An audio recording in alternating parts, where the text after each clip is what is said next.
अगर आप भी रोहित शर्मा और विराट कोहली को खतरनाक खिलाड़ी मानते हैं तो इस वीडियो को लाइक जरूर कीजिएगा। दोस्तों, पहले मुकाबले में मिली करारी हार तो दो सीनियर खिलाड़ियों की हुई भारतीय टीम में दूसरे मुकाबले के लिए दोबारा से वापसी। जी हां दोस्तों, न्यूजीलैंड के खिलाफ पहले मुकाबले में शर्मनाक हार के बाद भारतीय टीम ने सीनियर खिलाड़ियों को न्यूजीलैंड की धरती पर रातों रात बुला लिया है। आखिरकार कौन है वो दो दिग्गज खिलाड़ी, जानने के लिए वीडियो को एंड तक जरूर देखें। लेकिन उससे पहले आपको क्या लगता है, विराट कोहली और रोहित शर्मा में से कौन खतरनाक खिलाड़ी है? अपनी राय नीचे कमेंट में जरूर बताइए। दोस्तों, न्यूजीलैंड और भारत के बीच खेली जा रही 3 मैचों की वनडे सीरीज के पहले मुकाबले में भारतीय टीम को 7 विकेट से हार का सामना करना पड़ा, जिसके बाद अब भारतीय टीम को अगला मुकाबला करो या मरो के तौर पर खेलना है। अगर सीरीज जीतनी है तो लगातार 2 मुकाबले में जीतने होंगे। ऐसे में इस मुकाबले में हार के बाद दिग्गज खिलाड़ियों की वापसी हो रही है। दरअसल भारत और न्यूजीलैंड के बीच होने वाले दूसरे मुकाबले के लिए रोहित शर्मा और विराट कोहली को रातों रात न्यूजीलैंड की धरती पर पहुंचने का आदेश दे दिया गया है। दोनों खिलाड़ी मिलकर रातों रात न्यूजीलैंड की धरती पर सीरीज जिताने के लिए पहुंच चुके हैं और इन 2 दिग्गज खिलाड़ियों के आने से भारतीय टीम के जीत जाने की उम्मीदें काफी बढ़ चुकी हैं। दोस्तों, 2023 विश्व कप सफर की शुरुआत आज न्यूजीलैंड के खिलाफ पहले वनडे मुकाबले से होने जा रही है, जो ऑकलैंड के मैदान पर खेला जा रहा है। यहां टॉस जीता केन विलियमसन ने और उन्होंने चालाकी दिखाकर भारतीय टीम को पहले बल्लेबाजी का न्योता दिया। भारत के लिए ओपनिंग की कमान एक बार फिर कप्तान शिखर धवन के साथ शुभमन गिल के कंधों पर थी, जो अपनी जगह पक्की करने के इरादे से उतर रहे थे। तो वहीं इनका सबसे बड़ा लक्ष्य रनों की जमकर बरसात करने का था। दोस्तों, विलियमसन का यह फैसला बहुत जल्द उन पर ही भारी पड़ने लगा, जब गिल और धवन ने वनडे क्रिकेट के लिहाज से काफी तेजी से रन बनाने शुरू कर दिए। धवन ने अपनी पारी की शुरुआत तीर की तरह सीधे स्ट्रेट ड्राइव से चौका मारकर की। तो वहीं दोस्तों, कप्तान को धाकड़ बल्लेबाजी करते देख शुभमन गिल ने भी अपना रुख बदला और उनके निशाने पर आए न्यूजीलैंड के धाकड़ गेंदबाज मैट हेनरी, जिन्हें गिल ने केवल एक नहीं बल्कि 2 तूफानी छक्के लगाकर अपने खतरनाक अंदाज के दर्शन पूरी न्यूजीलैंड को करवा दिए। दोस्तों, खतरनाक बल्लेबाजी से पावर प्ले खत्म होने तक भारतीय टीम ने 40 रन बनाए और देखते देखते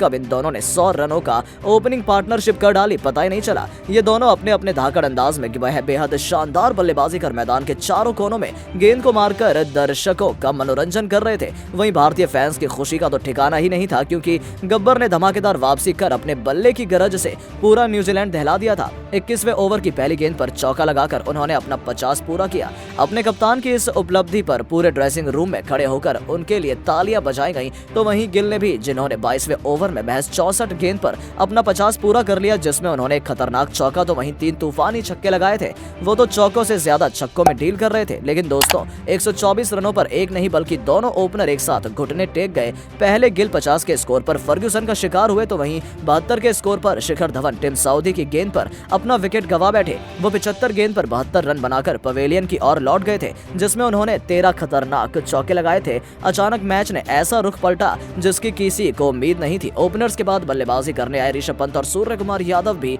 ज्यादा कुछ नहीं कर पाए। लॉकी फर्ग्यूसन ने एक ही ओवर में अपनी आग उगलती हुई गेंदों से भारतीय टीम की धज्जियां उड़ा दी थी, जिनके 3 गेंदों के भीतर ही पंत 15 और सूर्य 4 के स्कोर पर पवेलियन की शोभा बढ़ाने लौट गए। भारतीय टीम बहुत बड़ी मुसीबत में आ गई थी, लेकिन वन मैन आर्मी की तरह मैदान में डट गए श्रेयस अय्यर और ताबड़तोड़ बल्लेबाजी करते हुए उन्होंने न सिर्फ भारतीय टीम को संभाला, बल्कि 42वें ओवर की आखिरी गेंद पर अपना अर्धशतक भी पूरा कर लिया। उन्होंने 56 गेंदों पर 3 चौकों और एक खतरनाक छक्के की बदौलत ये कारनामा किया, जिनका साथ निभा रहे थे संजू सैमसन, जो 38 गेंदों पर 34 रन बनाकर एडम मिलने का शिकार हुए। संजू के आउट होने के बाद अय्यर ने वाशिंगटन सुंदर के साथ मिलकर कीवी गेंदबाजों की बखिया उधेड़ कर रख दी और चौके छक्कों की बरसात करते हुए वाशिंगटन सुंदर ने आखिरी 5 ओवरों में आकर महज 16 गेंदों पर 37 रनों की पारी खेली, जिसमें उन्होंने 3 तूफानी छक्के तो वहीं 3 चौके लगाए थे। इसकी बदौलत भारतीय टीम ने 50 ओवरों की समाप्ति पर 306 रन बना लिए। भारत के लिए सबसे अधिक रन श्रेयस अय्यर ने बनाए। उन्होंने 76 गेंदों पर 80 रनों की पारी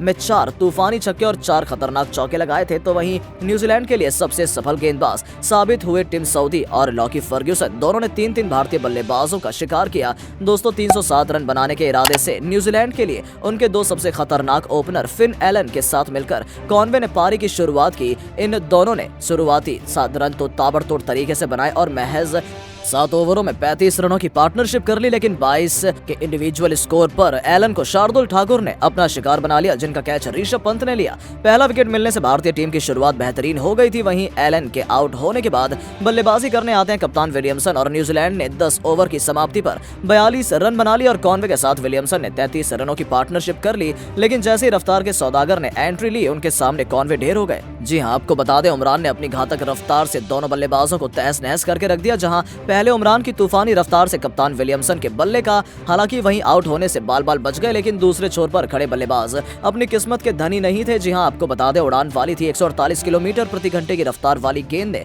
डेवन कॉनवे को पवेलियन के दर्शन करा दिए, जिनका कैच विकेट के पीछे ऋषभ पंत ने लपका। कॉनवे 42 गेंदों पर 24 रन बनाकर पवेलियन लौटे, जिनके बाद बल्लेबाजी करने आए डेरी मिचेल, जिन्होंने युजवेंद्र चहल को विकेट के सामने छक्का लगाकर अपने खतरनाक तेवर भारतीय टीम को दिखा दिया। लेकिन आज भारतीय गेंदबाजी में छाए हुए तो उमरान मलिक, जिनकी तूफानी रफ्तार ने न्यूजीलैंड खेमे में दहशत भर दी थी। और दोस्तों, उनकी जानलेवा गेंदबाजी ने तो मैदान में तहलका मचाकर रखा हुआ था, जहां डेरी मिचेल भी उनके सामने ज्यादा देर नहीं टिक पाए, जिनका कैच लिया ऋषभ पंत ने। और उमरान मलिक ने अपने डेब्यू मैच में ही न्यूजीलैंड के 2 सबसे बड़े बल्लेबाजों को अपने सामने घुटने टेकने पर मजबूर कर दिया था। दोस्तों, हाल ही में विलियमसन एक छोर पर चट्टान की तरह डटे थे, जिनका साथ निभाने आए लैथम ने उमरान की 2 गेंदों पर 2 चौके लगाकर मैच को पलटने की शुरुआत कर दी थी। 28 ओवर की समाप्ति पर न्यूजीलैंड के 134 रन बना लिए थे और विलियमसन ने 28 ओवर की पहली गेंद पर महज 54 गेंदों पर अपना 50 पूरा कर लिया था। लेकिन भारतीय टीम ने मैच पर अपनी पकड़ बना रखी थी, जहां से वो आसानी से मैच जीत जाएंगे। दोस्तों, ऑकलैंड के मैदान पर भारत और न्यूजीलैंड के बीच में खेला गया पहला वनडे मैच, जहां पर भारतीय टीम के दिए गए 307 रनों के लक्ष्य को चेस करने उतरी न्यूजीलैंड के लिए पहला विकेट तो जल्दी गिर गया। लेकिन उसके बाद कॉनवे के साथ विलियमसन ने 33 रनों की तूफानी पार्टनरशिप कर ली और ये दोनों भारतीय टीम के लिए सबसे बड़ी मुसीबत बन सकते थे। लेकिन जैसे ही रफ्तार के सौदागर ने एंट्री ली तो उनके सामने कॉनवे तो ढेर हो गए। जी हाँ, आपको बता दें कि उमरान ने अपनी घातक रफ्तार से दोनों बल्लेबाजों को तहस नहस करके रख दिया।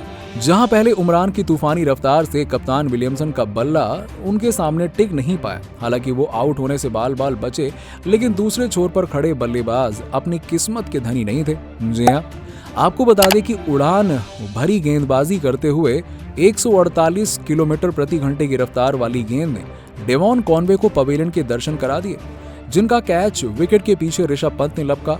कॉनवे 42 गेंदों पर 24 रन बनाकर पवेलियन लौटे, जिनके बाद बल्लेबाजी करने के लिए आए डेरी मिशेल पर उमरान मलिक की तूफानी रफ्तार ने न्यूजीलैंड खेमे को दहशत में डाल दिया और उनके इस तूफान के आगे डेरिल मिशेल भी उनके सामने ज्यादा देर टिक नहीं पाए, जिनका कैच लिया ऋषभ पंत ने, जो महज 16 गेंदों पर ज्यादा रन बनाकर पवेलियन लौटे।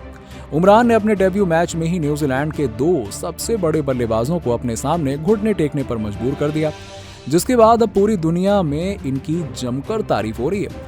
हर कोई इस खिलाड़ी की अद्भुत प्रतिभा को देखकर दंग है, लेकिन इन्हीं सब में एक नाम है भारत की बेटी सानिया मिर्जा का, जिनकी कही गई बातें सच में आपका खून खौला देंगी। जी हाँ दोस्तों, आपको बता दें कि सानिया मिर्जा ने कहा है कि क्या बात है, जब कोई युवा आकर ऐसी गेंदबाजी करता है तो दिल खुश हो जाता है। भारत के पास ऐसे गेंदबाज कम ही हुए हैं जिनके पास ऐसी खतरनाक रफ्तार हो।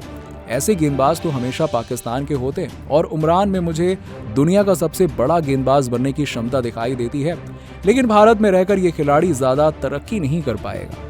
इन्होंने इस अद्भुत खिलाड़ी को अब तक खेलने का मौका ही नहीं दिया और अभी तो उसे मौका मिला है, लेकिन बहुत ही जल्द उसे टीम से बाहर कर दिया जाएगा। ऐसे में मुझे लगता है कि यदि वो पाकिस्तान से आकर खेलें तो उसे पूरी दुनिया में राज करने से कोई नहीं रोक पाएगा। यदि संभव हो तो उसे पाकिस्तान से खेलना चाहिए। तो दोस्तों, भारत की बेटी सानिया मिर्जा ने खुलेआम उमरान को पाकिस्तान आने का न्योता दे दिया, जिसके बाद सोशल मीडिया पर बवाल मचा हुआ है। लेकिन आपको क्या लगता है कि उमरान मलिक भारतीय टीम में अपनी जगह बना पाएंगे या फिर नहीं? कमेंट सेक्शन में जवाब जरूर दीजिएगा और ऐसी ही शानदार खबरों के लिए सब्सक्राइब कीजिए हमारे YouTube चैनल को। धन्यवाद।